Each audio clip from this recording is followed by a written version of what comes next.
حضور نے اعلان کیا جو جو حج کے لیے میرے ساتھ آنا چاہے سب آ جائیں۔ یہ سن کر کے تقریباً 1,20,000 صحابہ حضور کے حج کے سفر میں ساتھی بن گئے۔ میرے آقا تشریف لائے مکہ مکرمہ، یہ حضور کا آخری حج تھا جس میں خطبۃ الوداع حضور صلی اللہ تعالیٰ علیہ وسلم نے حجۃ الوداع کا خطبہ دیا، آخری خطبہ دیا۔ وہ آخری خطبہ آج پورے دنیا والوں کے لیے دستور ہے، ایک لا ہے، ایک ایسے قوانین سے جمع کیا ہے۔ اسی میں حضور نے عورتوں کے حقوق بیان کیے، بچوں کے، بوڑھوں کے، مزدوروں کے، غریبوں کے، پڑوسیوں کے، ہر ایک کے حقوق اس ایک خطبے میں میرے آقا نے بیان کیا۔ حرام مال سے بچنے کی تلقین کی، سود سے بچنے کی تلقین کی، اور پھر گھمنڈ تکبر کرنے سے بچایا۔ حضور نے فرمایا تم سب آدم کی اولاد ہو، ایک دوسرے پر فخر نہ کرو، کالا گورے پر، گورا کالے پر، امیر غریب پر، غریب امیر پر، بلکہ میرے آقا نے فرمایا تقوی جس کے پاس ہے وہ اللہ کے نزدیک محترم ہے۔ یہ آخری خطبہ ہوا۔ اسی خطبے کے بعد میرے آقا نے اپنے صحابہ سے کہا اللہ نے اپنے بندے کو اختیار دیا ہے کہ دنیا چاہے تو دنیا لے لو یا اپنے رب کے پاس جو چاہے وہ لے لو۔ اس بندے نے اللہ کے پاس رہنے کو قبول کر لیا ہے۔ یہ باتیں تھیں جو اشارہ دیا میرے آقا نے کہ اب رسول پاک زیادہ دن تک ان کے ساتھ نہ رہیں گے۔ محرم کا مہینہ تھا جب میرے آقا پلٹے مدینہ طیبہ، بیماری نے جکڑ لیا، سفر کا مہینہ پورے علالت میں گزرا۔ اس طرح کی علالت تھی، اس طرح کا بخار تھا کہ حضور پاک صلی اللہ تعالیٰ علیہ وسلم کو بعض اوقات صحابہ دونوں کندھے پکڑ کر کے مسجد میں لاتے تھے۔ حضور پاک صلی اللہ تعالیٰ علیہ وسلم کے پیر بھی زمین پر نہیں ٹکتے تھے۔ اس حالت میں حضور مصلی پر آئے اور اپنے صحابہ کو دیکھ کر مسکراتے بھی رہے، نمازیں بھی پڑھاتے رہے۔ پھر یہی ربیع الاول شریف کا مہینہ آیا، یہ 11ویں ہجری تھی جب 12 ربیع الاول تھی، بعض روایات میں 13 ربیع الاول ہے۔ یعنی اللہ کے حبیب صلی اللہ تعالیٰ علیہ وسلم نے سب کو جو وصیتیں کرنی تھی وہ وصیتیں فرمائی۔ ماں عائشہ صدیقہ کے حجرے میں آرام کرتے رہے۔ اللہ کے نبی صلی اللہ تعالیٰ علیہ وسلم کو بخار شدت کا تھا، بار بار مسواک طلب کرتے تھے یا پانی کے چھینٹے چہرے پر مارتے تھے اور پھر کہتے تھے یہ سکرات، یہ نزع کا وقت کتنا شدید ہوتا ہے، کتنا شدید ہوتا ہے۔ ماں عائشہ کہتی ہیں اچانک میں نے دیکھا دروازے پر کسی کی دستک ہو رہی ہے، میں نے کہا اللہ کے رسول آرام کر رہے ہیں۔ حضور نے فرمایا عائشہ وہ کوئی اور نہیں ملک الموت عزرائیل ہے، وہ کسی کے آنے کے لیے اجازت نہیں مانگتا، آج مجھ سے اجازت لے رہا ہے، اس کے بعد پھر کسی سے نہیں لے گا۔ ملک الموت حجرہ پاک میں داخل ہوئے۔ حضور پاک صلی اللہ تعالیٰ علیہ وسلم ماں عائشہ صدیقہ کے زانوں پر سر رکھ کر آرام کر رہے ہیں۔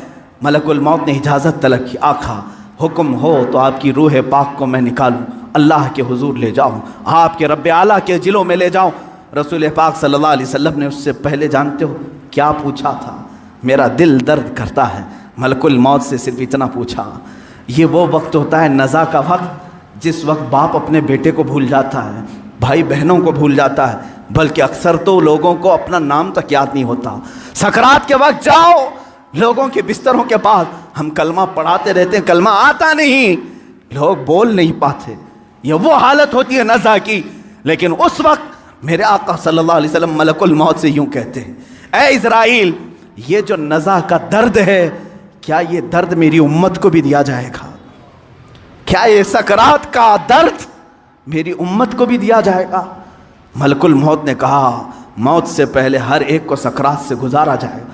میرے آقا رو پڑے، واہ امتی، واہ امتی، اے اللہ میری امت، اے اللہ میری امت، کیا وہ نزع اور سکرات کو برداشت کر پائے گی؟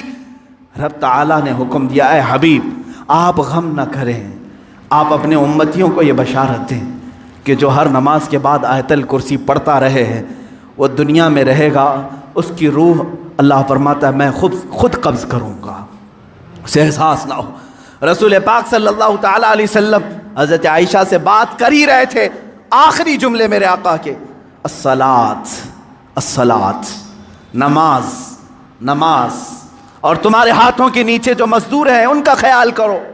اتنا کہا اور حضور پاک نے ہمیشہ کے لیے اپنی آنکھیں بند کر لی۔ میرے آقا کے لبھائے مبارک بند ہو چکے تھے۔ حضرت عائشہ کہتی ہیں میں بات کرتی رہی، میں بات کرتی رہی، میں یہ سوچ رہی تھی کہ حضور اب بولیں گے، تب بولیں گے۔ کافی انتظار کے بعد بھی حضور بول نہیں رہے تھے۔ اب وہ کبھی نہیں بولنے والے تھے ظاہری الفاظ۔ اچانک ابو بکر صدیق حجرے میں آئے، حضرت عائشہ باتیں کر رہی تھی، حضرت ابو بکر صدیق نے دیکھا، پیشانی مبارکہ کو بوسہ دیا اور انا للہ و انا الیہ راجعون پڑھا۔ حضرت عائشہ نے پوچھا کیا ہوا بجان؟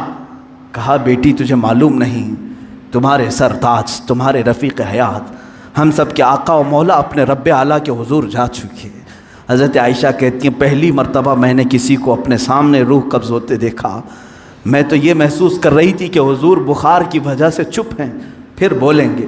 سیدہ کائنات فاطمۃ الزہرا سلام اللہ علیہا آئی، وہ خاندان میں تنہا باقی تھیں، حضور کی ساری اولاد ان کے سامنے فوت ہو چکی تھی، حضرت فاطمہ اکیلی رہ گئی تھی۔ حضرت فاطمہ نے حضور پاک کے جسم ناز کو دیکھا تو کہا اے بار الہ، زندگی میں آج سے پہلے یا آج کے بعد اس سے زیادہ کٹھن دن مجھ پر کبھی نہیں آیا، فاطمہ پر اس سے زیادہ بوجھل دن کبھی نہیں آیا۔ جب فاطمہ نے اپنے عزیز از جان باپ کو اپنے سامنے موت کی آغوش میں دیکھ رہی ہے، رسول پاک صلی اللہ تعالیٰ علیہ وسلم کے صحابہ نے میرے آقا صلی اللہ تعالیٰ علیہ وسلم کی ایک کے بعد دیگر زیارت کی۔ صحابہ کی کیا کیفیت رہی ہوئی، 14 صدیوں کے بعد آج ہم روتے ہیں میرے آقا کی وفات کو سن کر۔ وہ آفتاب عالم ہمارے درمیان سے روپوش ہوا، وہ مہتاب رسالت غروب اگرچہ ہوا، لیکن آج بھی جب واقعات سنتے ہیں تو روتے ہیں۔ صحابہ کی کیا کیفیت رہی ہوئی، یہی کیفیت تھی۔ حضرت عثمان تو کسی سے بات کرنا ہی چھوڑ چکے تھے، انہیں کوئی اٹھاتا تو اٹھتے نہیں، بٹھاتا تو بیٹھتے نہیں۔ حضرت عمر کا حال یہ تھا کہ وہ ننگی تلوار نکال کر کہتے خبردار، اگر کوئی کہہ دیا کہ میرا رسول انتقال کر گیا میں اس کی گردن اڑا دوں گا۔ میرے حبیب کا انتقال نہیں ہوا، وہ اپنے رب سے ملنے کے لیے گئے، واپس آئیں گے۔ حضرت عمر مدینے میں اس طرح گھوم رہے تھے۔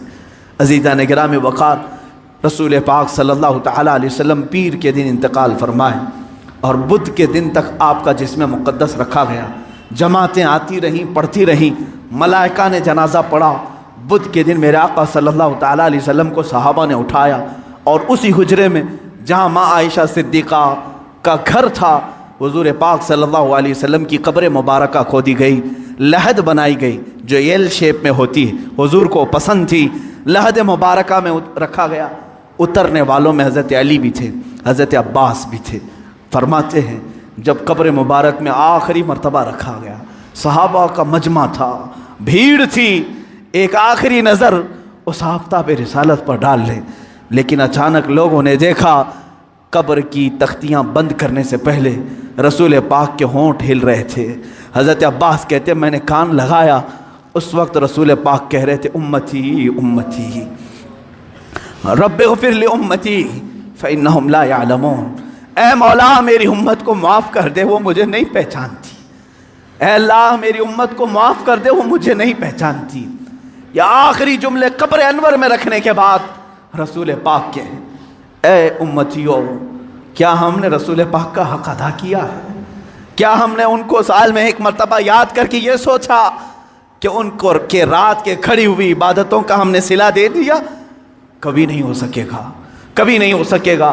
قبر مبارکہ بند کر دی گئی، ہمیشہ کے لیے بند ہو گئی، لیکن لحد کا وہ ٹکڑا عرش اعظم سے بھی افضل بنا۔ نفس گم کردہ می آیت جنید و بایزیدی جا، وہ قبر اطہر آج بھی ہم مسلمانوں کے روح کی ٹھنڈک ہے۔ وہ ہرا گنبد جو رسول پاک کے مسکن کے اوپر اپنی جگمگاہٹ بکھیر رہا ہے، وہ کروڑوں عاشقوں کی آنکھوں کا تارا بنا ہوا ہے، ہمارے دل کا سکون ہے۔ اے میرے عزیزو، آج ہم جئیں گے تو اسی امید کے ساتھ، اسی آس کے ساتھ۔ میرے آقا نے آخری وقت یہ بھی فرمایا تھا جو جس سے محبت کرے گا دنیا میں، قیامت کے دن اسی کے ساتھ اٹھایا جائے گا۔ اگر تم آج اپنے نبی پر جان و مال، اپنے ماں باپ فدا کرنے کی بات کرتے ہو، خوف نہ کرو، کل ہم اٹھائے جائیں گے تو ہمارے آقا کے ساتھ اٹھائے جائیں گے، ہمارے رسول کے ساتھ اٹھائے جائیں گے۔